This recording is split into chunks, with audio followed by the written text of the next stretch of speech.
Tonight on Team Voodoo Adventures, the epic conclusion to the gang's duck hunt at Commander's Corner. The waterfowl migration is in full swing. Then we're grilling up some delicious duck breast fajitas with Scott Lagrange. Anything, just because we can't have him putting on a show for the camera. Finally, a unique story of this monster buck and the battle to see who will take the prize home. All that and more, next on Team Voodoo Adventures.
Welcome back to the show, guys.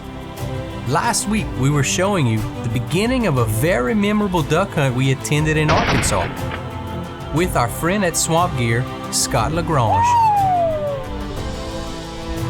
He invited us to a great spot on the border of Arkansas and Louisiana called Commander's Corner, a spectacular place to book a duck or goose hunt because when the migration is on, this area creates a natural funnel point for the birds, and boy, are you gonna see some birds.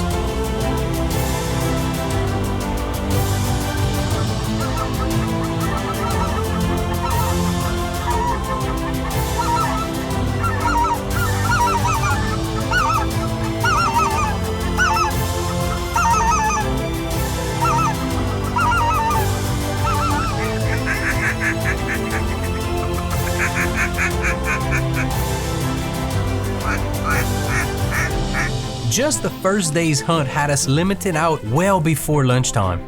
But today, Scott has us hitting the blind in the afternoon to show us that the birds up here are up and about all day long.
hunting is an important tradition and source of food for many people, with parents often passing the tradition on to the next generation. Although there have been improvements in weapons and technology, the history of duck hunting goes back a long way. It is a great probability that the ancient hunter-gatherer societies harvested ducks and other waterfowl whenever they were presented with the opportunity. European cave paintings from around the last ice age, probably about 12,000 years ago, provide evidence of waterfowl hunting at that time. Historical evidence that is comparatively more recent includes a mural inside of an Egyptian tomb depicting waterfowl hunting about 4,000 years ago. Closer to home and more recently in history, Native Americans in the southwest US used duck decoys during hunts about 2,000 years ago. A more modern version of duck hunting in the US began during the 1600s as European settlers began to arrive, bringing with them primitive firearms like flintlock shotguns. The importance of duck hunting in the US can be further seen in the journals of explorers Lewis and Clark.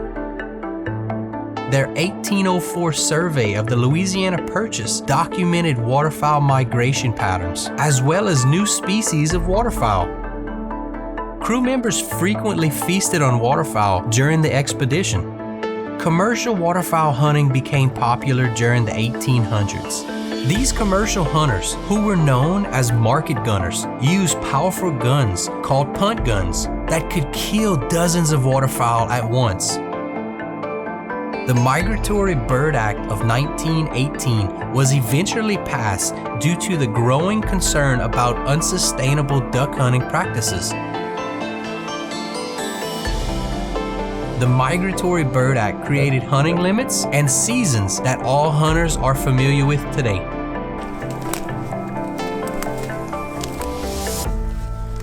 Looks like a muskrat then. Before this weekend. Another spectacular hunt.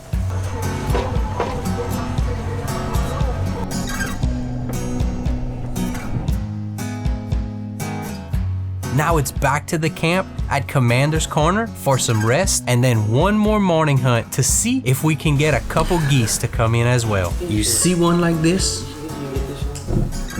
Each one of these comes off a mallard drake. It's a curl feather on the back of the bird.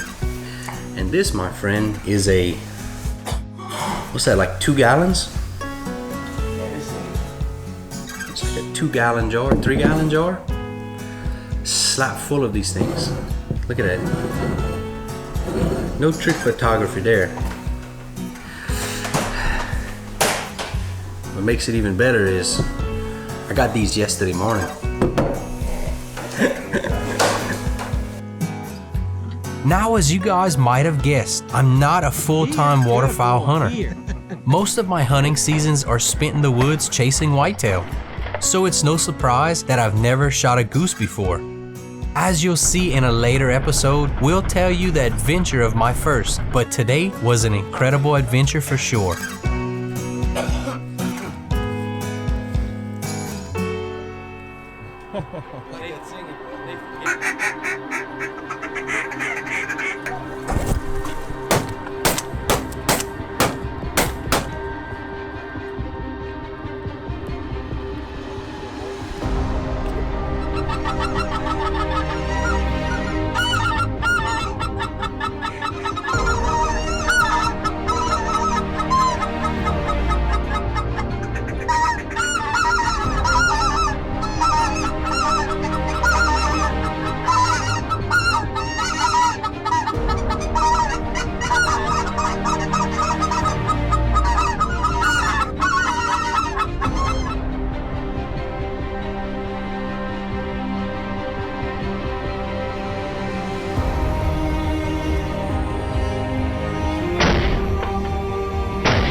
out of the waiters every time they go to take a picture. And My first goose. they have first to snow have goose for pictures sure. of the waiters. Get him, Kurt.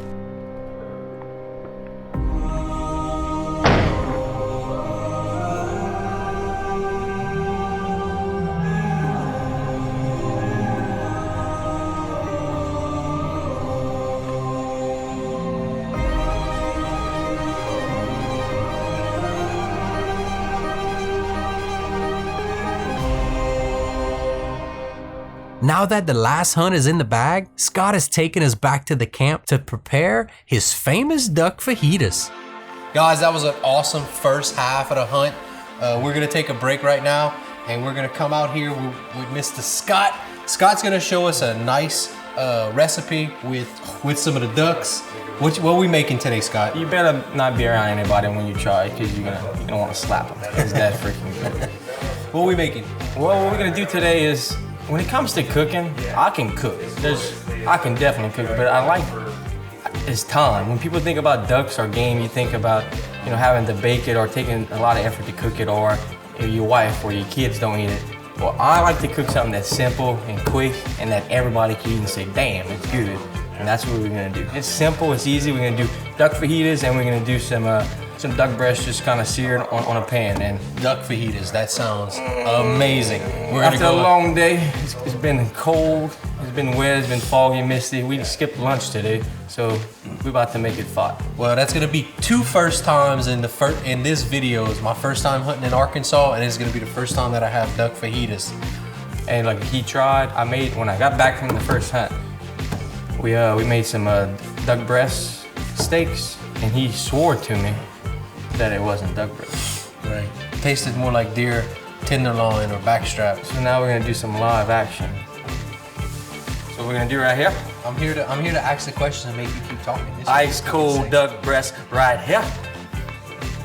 So we're gonna just cut in some little slivers, maybe, just like you would with a fajita meat. That's right, a 1/4 inch. It don't have to be fancy. It's just all you're doing, just cutting everything in like a 1/4 inch. Fresh birds from the day. Just like you would fajita meat. But what I like more about it is just because it's just so tender, based on the. You're normally eating flank steak when you think of fajitas, and it's tough. Like this really more or less melts in your mouth, so that's kind of why. And you really can't taste the game. So what we're gonna do, we're gonna take some of this Worcester sauce. I'm not gonna even say it the right way because I can't. Worcestershire sauce. Healthy coating of it. Yeah, I'm not gonna go in that fancy. We put you a little. I mean, enough to kind of soak it pretty good. Don't go. You can't put too much. Is what I would tell anybody. I'll put that on it. I don't know what it does, but it just does the right thing. And I'll put a little bit of Italian dressing. Don't, like I said. If I put anything, let's say I'll put like about a half a cup. You'll see I'm kind of squirting it in here. Just enough, just to kind of coat it pretty good. Same thing in this one. All right, that's it. Some Italian dressing. Anything, and any kind of hot sauce. And like I said, I don't put a lot. I'll just put, maybe a couple teaspoons, nothing fancy. Like I said, it's probably not even necessary to put it. I'll just do it. I'm just showing you what I do because I know what works and what's good. And it's simple. So I'll do that. And if you want to, like I was telling Jude earlier, I might let it sit for 30 minutes, or you don't have to let it sit at all. I don't really find it makes a difference. But anytime you can let something marinate, if you have the time, do it. If not, cook it.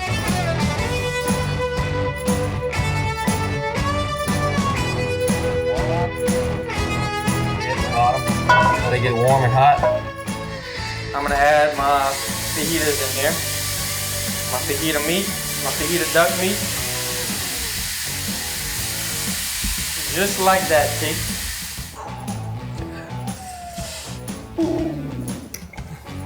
Don't overstuff it. Don't overstuff it. I mean, I'm a meaty guy, so it's the meatier the better.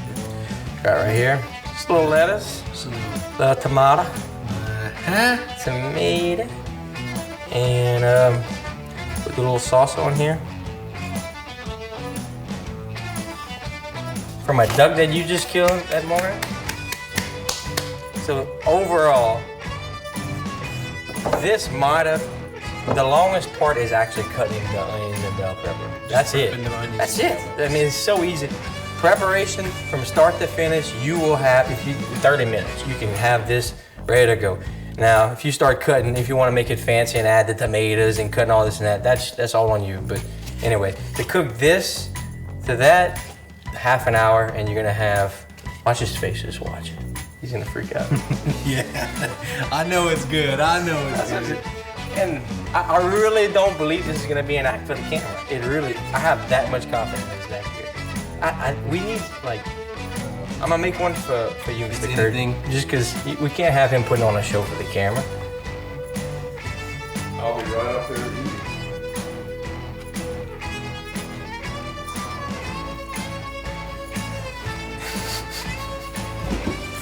He's lost for words, And I'm guys. not a big duck hunter. You like it? You love it? But I'm gonna like to eat it now. There's a couple different ways. We've only always had it in a sauce. That's right. Well, They put it in a gumbo. Now we're making fajitas and we're just doing the steaks with it. well, coming from South Louisiana, you know like as well as I do, we eat it in a gumbo or you cook it in a gravy. That's just kind of how the way we raised. And either way, the way I always thought of ducks, all right, you better have 4 hours if you plan on cooking ducks. That's just the way it is. But my mind, kind of opened up since you killed what all these birds you shoot. I mean, how else can you eat them? Where it's delicious and something simple, quick. You're gonna eat it more often, obviously. If to me, what always stopped me from cooking game is the time. That it takes to cook wild game. So if you could find good ways to cook it quick, you can eat your game a lot more. Everybody's all into organic and fresh. Well, ain't nothing better than organic and fresh when you can kill your own stuff and eat your own stuff. That's what I love. Coming up after the break, we'll take a look at this beast and why he's hanging on a wall now, even though I never pulled trigger. All that and more, next.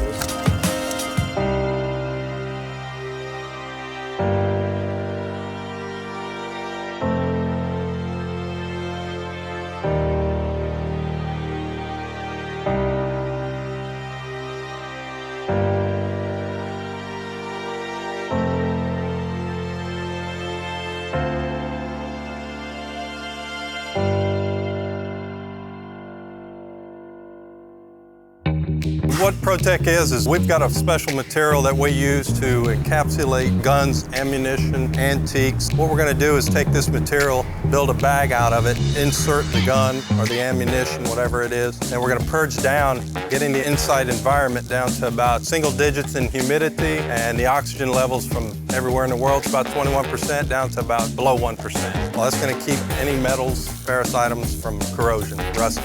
So they can store them, bring them to us. This is a reusable material as well. So we can package their guns, come hunting season, cut it open, pull the gun out, use it, bring the bag back to us, and we'll repackage it for them. For you hunters, you duck hunters, you guides out there, you're leaving ammo in the blinds, and you come back the next day or a week later, and you find that the box is wet and the shells are falling all over. We can pre-package. You can leave it in, you got 5 blinds, you go and leave a couple boxes in each blind. They're there when the hunters need them. You can come back next year and it's still good. Y'all go ahead and look it up at ProtectDefender.com. So you guys have recently started dating? Yes. A little less than a month. Coming up on 2 months now, yeah. Cool. I want to show you guys these 3 Chevy SUVs. The first one is called the Trax. Beautiful. Do you think it would be good for moving in together? Moving in together? Okay. Well, this is the Chevy Equinox. Wow. Nice. Perfect for when you 2 have your first kid. Give me some time. Okay. This is the Traverse for when you have your 5 kids, 2 dogs, and 1 cat. Oh. 5? Well, no matter what stage of life you're in, Chevy has an SUV for you. You have it all planned out. Thanks. Arco Equipment is proud to be a sponsor of Team Voodoo. And to all you Voodooites out there, we want to offer a special deal. 5% above cost on any UTV, any tractor, or any trailer. And that's only for you guys, the ones who are outdoors, just like Arco. The team here at Arco Equipment is proud to be a sponsor of Team Voodoo. And remember, when the only road is no road, it's Team Voodoo and Arco Equipment.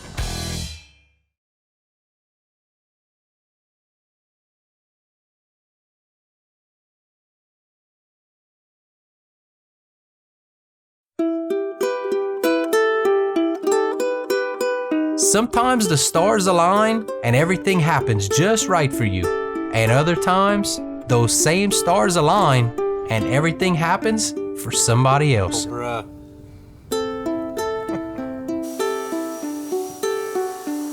Well, this is the story of just that, and it all happened on the grounds of our friend at Swamp Gear, Pat Hardy. He's just not buying enough, or he doesn't have enough points. A pretty eventful day was already unfolding as the afternoon went on. We watched many does pass through the plots. Eventually, a 6-point came into view further down the lane. Then a decent-sized 8-point shows up and flouts his position to the younger buck. I think he's a shot. I'm just gonna look at him.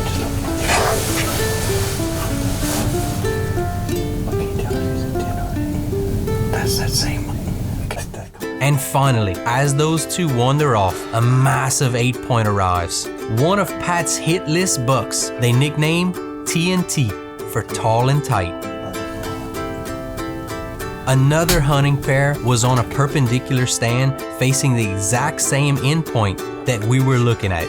With them being closer to the buck, we made the choice to let them have it. 60, that's far. I mean, my gun's dead nuts. I know your gun can do it. Just if you move up.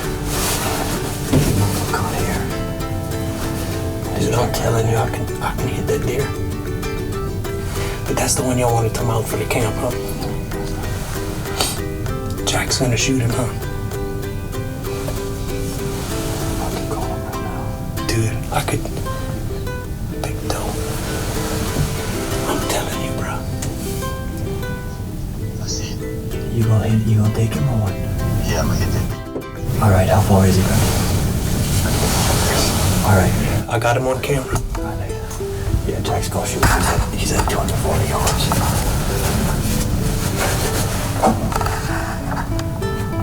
Damn it, come on, camera. Alright. Man, I could have so took that deer. I know, dude, I'm sorry. That's coming for. No, it's okay. Shoot him. Hurry, Jack. I got this big doe right here. Fuck, that's the one we've been chasing. He missed that deer yesterday. That's the one I sent you a picture of. No, he's walking out of my frame. He's walking towards it. Well, guys, we heard the gunshot. And it sounds like TNT is on the ground. Who killed him? Hold your deer, Bob. TNT, baby, we got him. Put some light on my boys. Oh, yeah. What happened? Tell us about what happened. We know what happened on our end. We need to know what happened on your end. Well, I saw another 8-point kind of walking down the lane toward me. He walked in the woods after we were communicating by text, and then he popped out around 180, 190 yards, started walking to me, never would give me a side shot. So the other 8-point that was with him just hurry up, got startled and jumped in the woods, so I took a frontal shot and lucky to get him. Spin him sideways so we could see the time. Missed him a couple of days ago. Redemption. Twist his head down. Oh, yeah. Twist him more to the side. Oh, bruh. We saw him at 360. You had saw him right when he walked out, too. Yep. Well, we were looking at the 8-point, the first one. Yeah.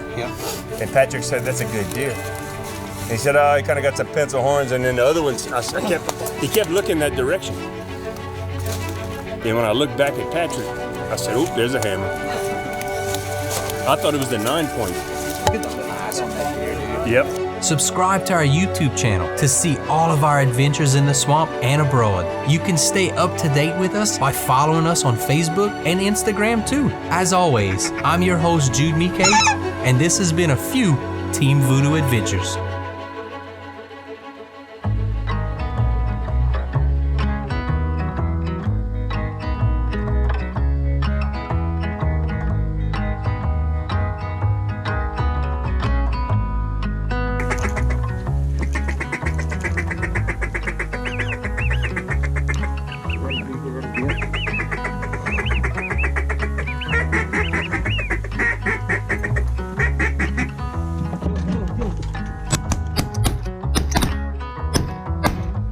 is wrong? I don't know. Look, I ain't even gonna lie. I missed 3 times on that. Y'all lucky because my battery died after the 3rd shot.